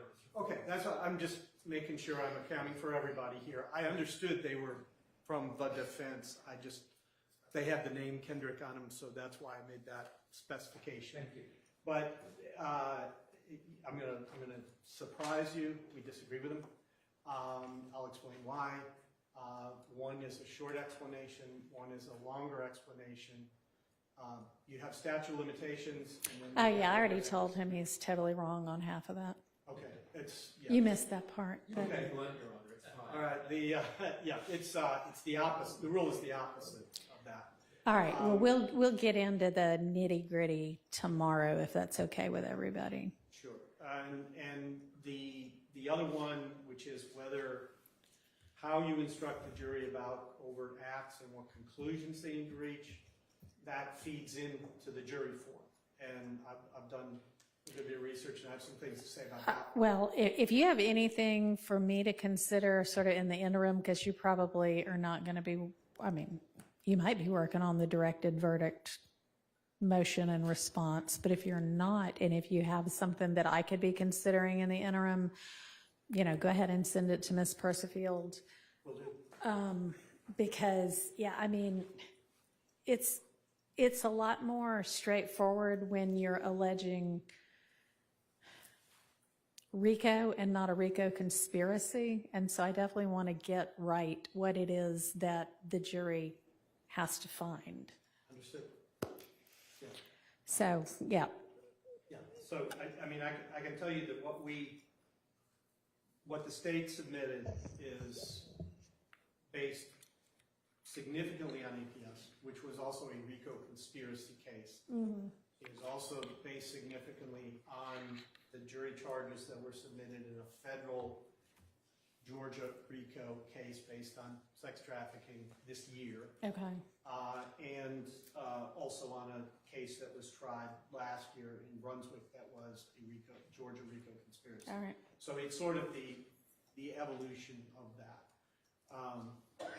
And I'll address what you want me to address, however you want me to do it. Okay. All right. So if you do have anything more in writing, go ahead and send that now. And that includes a potential verdict form. Just send it to Ms. Persifield. She can send it out. I think we've got a list of all of the attorneys. So I don't have anything set to send right Okay, now. But that's if fine. it's tonight or first thing in the morning, our view is the verdict form can be very simple. interesting. We would want probably a more detailed. Tell me more. Okay, why don't I get into that then, Your Honor? So the question I think that has come up is whether the jury should be asked to decide which acts of racketeering activity the members of the conspiracy agreed would be committed. And there's two approaches to that. One approach, which is usually what defendants suggest, is that there's going to be a very long list of every one of them, and they're going to be asked somehow, did the conspirators, which would really mean any of the conspirators, any two of them, agree this crime would be committed. Because the ultimate objective has to be a substantive violation of the statute. That's the Supreme Court, U.S. Supreme Court said that in Salinas, and I think you've recognized that in things you've said and pleadings that have come along. The other approach is to say, instruct them that they have to agree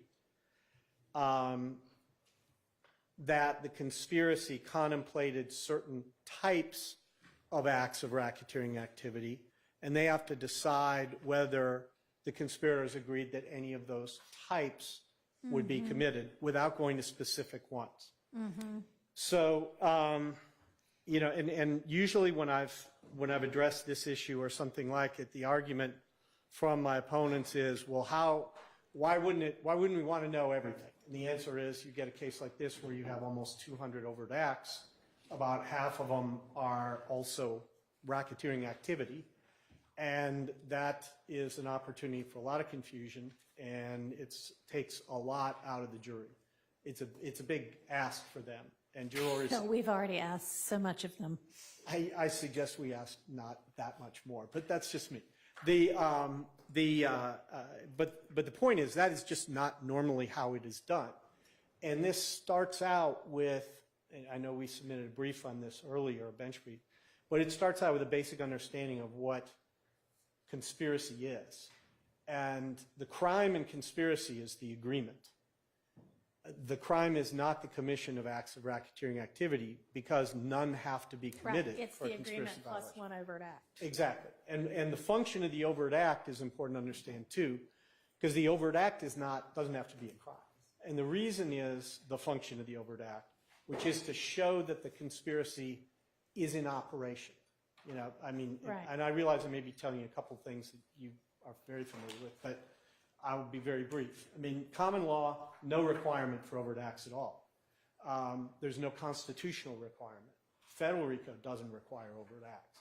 The Georgia General Assembly decided to track 1648, which is the general conspiracy statute in 2015 that was added. I'm actually kind of familiar with how that happened by coincidence. And so that's it. We have an overt act requirement. But all that overt act does is show that the conspiracy doesn't exist solely in the minds of the conspirators. It's actually moved into the real world. And there's actually there's kind of a fairness issue in that, which isn't required, but many legislatures decide to do it because it gives someone who, I'll just draw the example, you know, there's folks are having a few beers and there's a lot of talk about what ought to be done, and everybody says, yeah, that's great. Yeah, Nobody does anything. The next morning, someone sobers up Charge and says, somebody with the crime. hell no. So that's how it functions. So this question has not come up under Georgia RICO. This question has come up numerous times under federal RICO. This question being what? Being, does the jury have to decide which acts of racketeering activity the conspirators agreed to commit, or is it sufficient for the jury to decide the types? Okay? And the answer is uniform. Every federal court that has addressed this question has said it is type, it is not specific. And I can give you... I mean, I think that makes sense because what is required is they're agreeing to do bad things through a pattern of interrelated racketeering activity. Yes. So... Yeah, and so what we get to, and I mean, just to kind of illustrate it in a case like this, suppose you have members of a gang and they are discussing what they want to do versus their ops. And they say, we hate those guys, and we want to kill them. Everybody agrees. Yeah, I mean, wherever they are, we're going to hunt them down, we're going to kill them. If we can get them all, we'll get them all, we'll get as many as we can, right? Have they agreed to kill a specific individual? You don't know the first person they're going to encounter. You don't know which of the members of the conspiracy will encounter that person first. If they are successful in encountering them, you don't know whether the encounter will be fatal to that individual, whether they'll be wounded, or whether they'll just be assaulted because somebody shot at them and missed.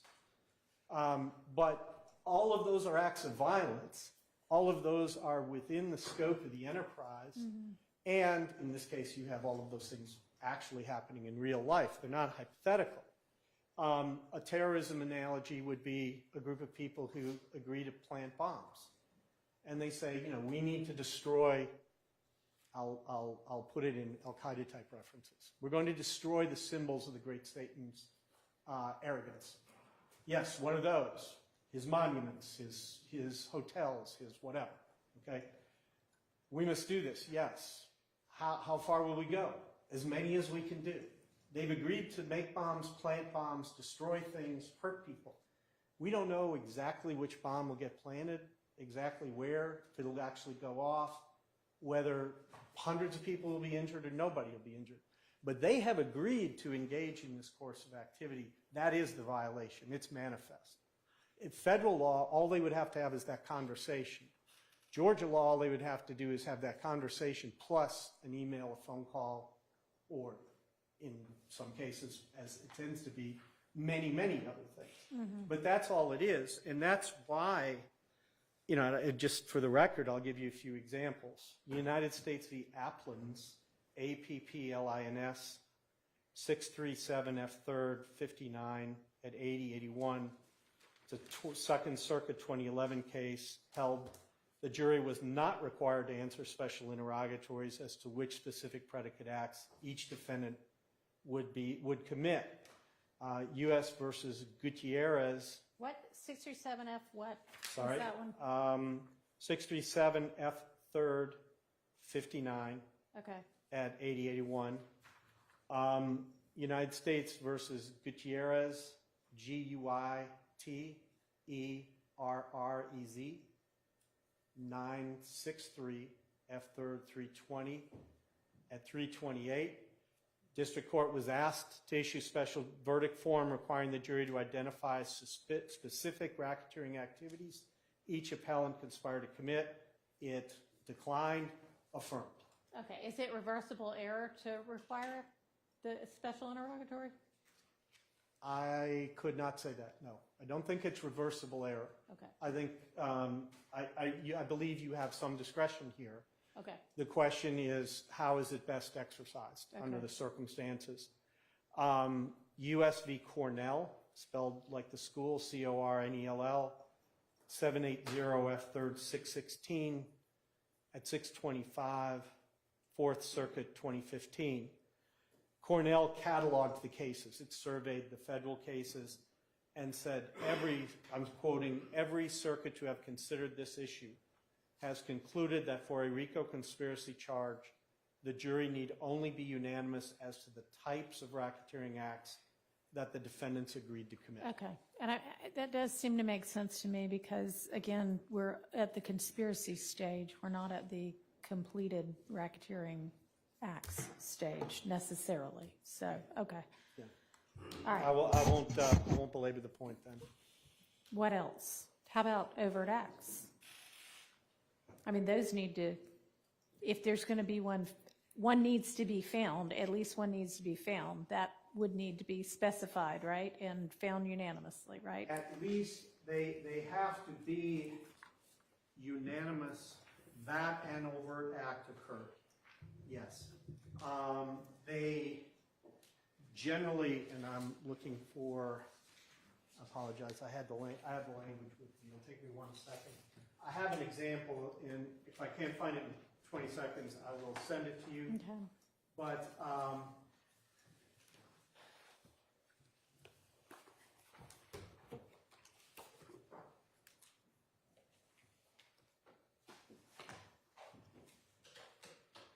the instruction was you must unanimously find that an overt act was committed and you must be unanimous as to which one.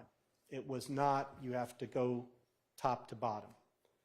And I think that is more efficient and just less likely to cause confusion. The overt act, I would like something the that statute requires, but it doesn't require a great deal of effort. Here, the question was, and I'll show you the case. It was not a RICO case. Unfortunately, lots of cases talk about what the court did, but don't tell you exactly what it said. They don't give you the exact instruction. A case called United States versus Boyle, B-O-Y-L-E, 96 F3rd 1444. It is out of the Fifth Circuit.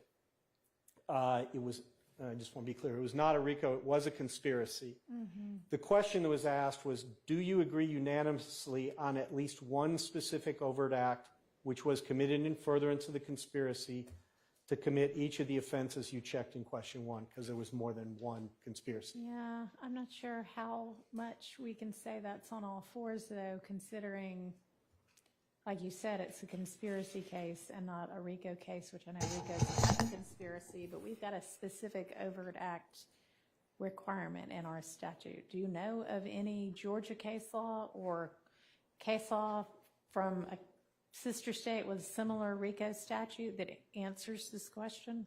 Well, let me tell you, I'll take a shot at that in a second, but let me back up, because the case I was talking about, and I should have said this up front, it was conspiracy to commit obstruction of justice. Okay. The federal obstruction statutes don't have their own embedded conspiracy provisions, so that's a general 18 U.S.C. 371 conspiracy, which is almost identical to 1648. So that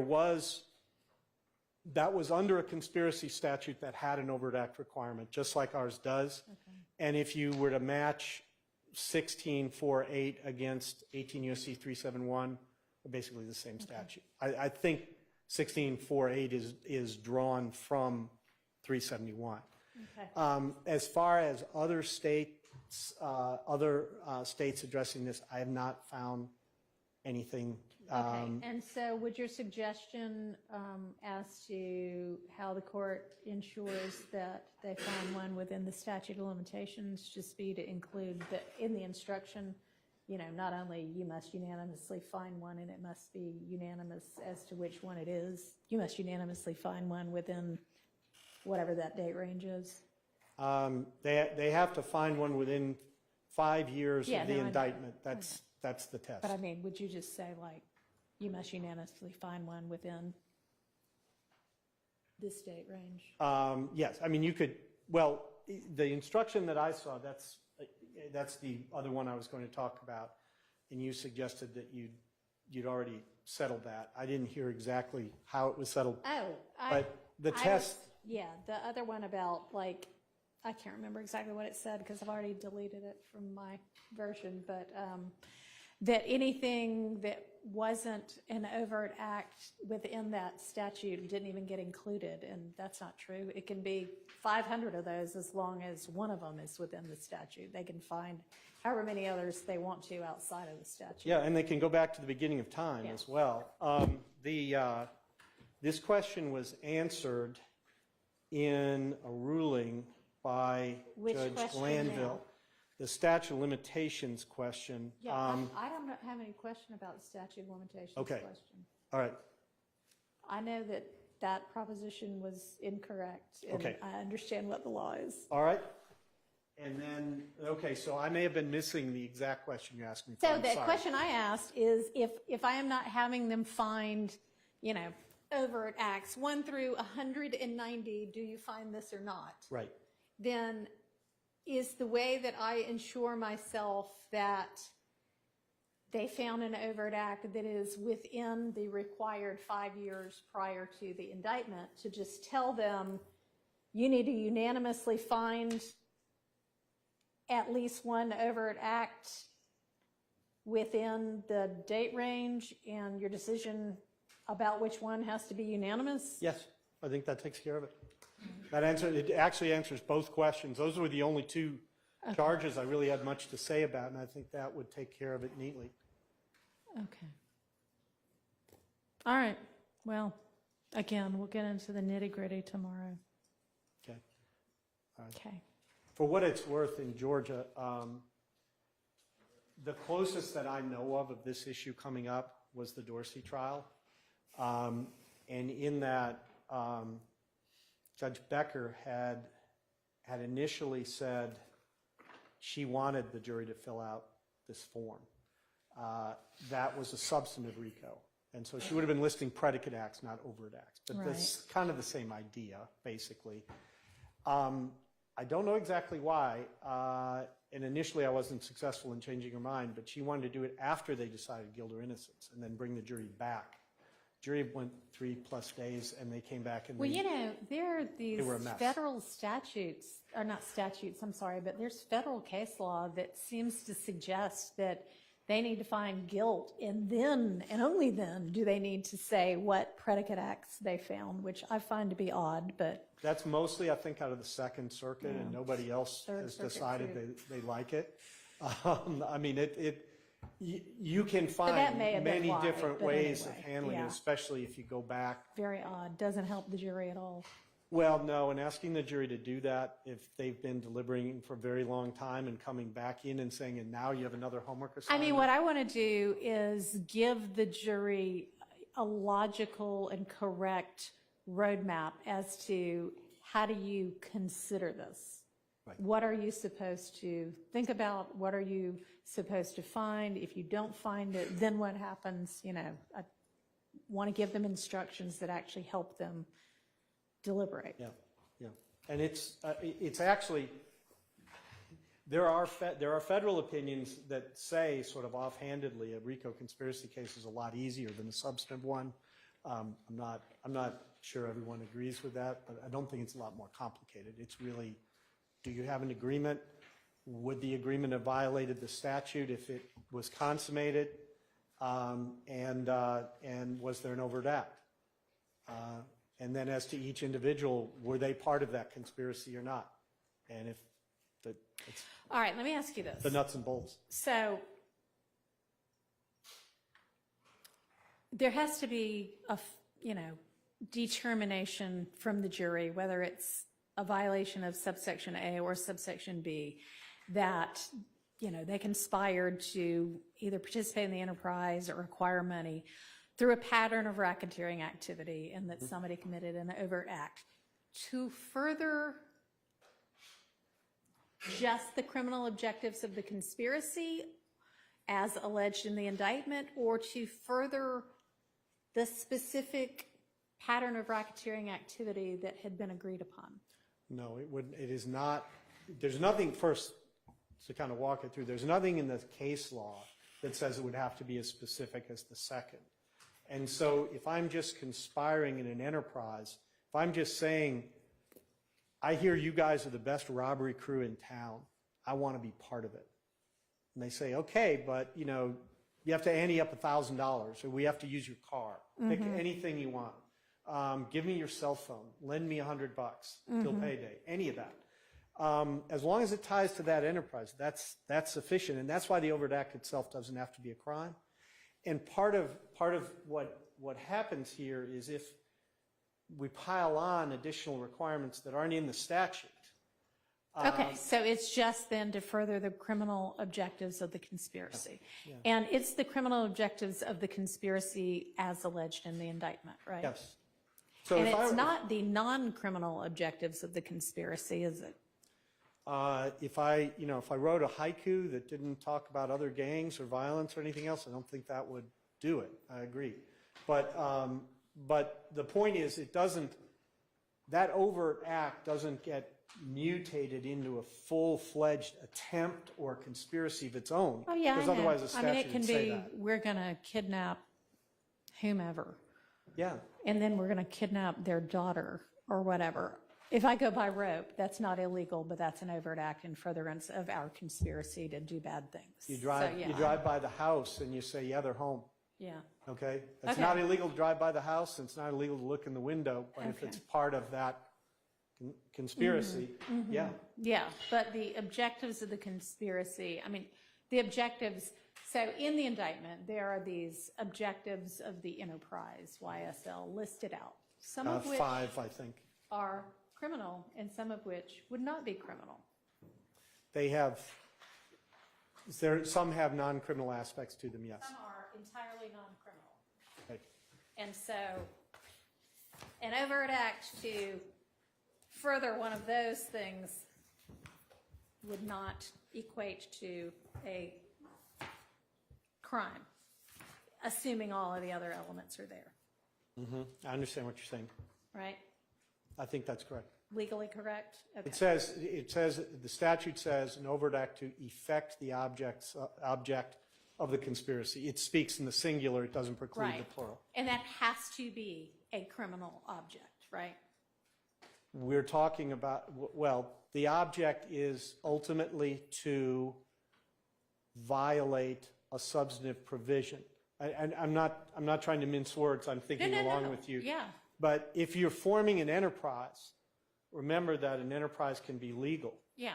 And so I might, if I form an enterprise as part of this, like different from this case, but an example, I form a corporation, but I'm forming the corporation as part of a securities fraud scheme or a money laundering scheme or something like that.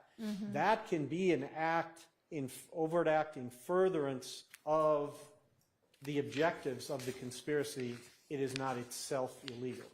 I think we all agree the overt act itself doesn't have to be illegal. Right. The statute says to effect the object of the conspiracy. Right. And when it says to effect the object of the conspiracy, implied in there, but necessary, is it has to be a criminal object of the conspiracy. Because it wouldn't be a conspiracy if it weren't an agreement to do something criminal. We wouldn't be charging a conspiracy to comply with the law. That's correct. Okay. Yeah. All right. Anybody need any further exposition before we get more detailed tomorrow? No, I just want the opportunity to respond tomorrow, that's all. Oh, absolutely. And if you want, I mean, it's only 4:20, so if you want to respond to anything right now, go ahead. But y'all wanted the afternoon to work on the directed verdict, so. Right.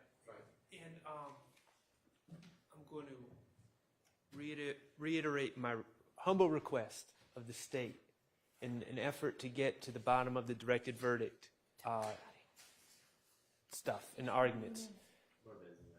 I know you're busy. Could someone please send over email copies of the exhibits that you have admitted? Because I think they were giving us, for most of the trial anyways, PowerPoints of the upcoming exhibits. And I think that would cut to the chase about a lot of these directed verdict, because my memory is not perfect going back 8-9 months.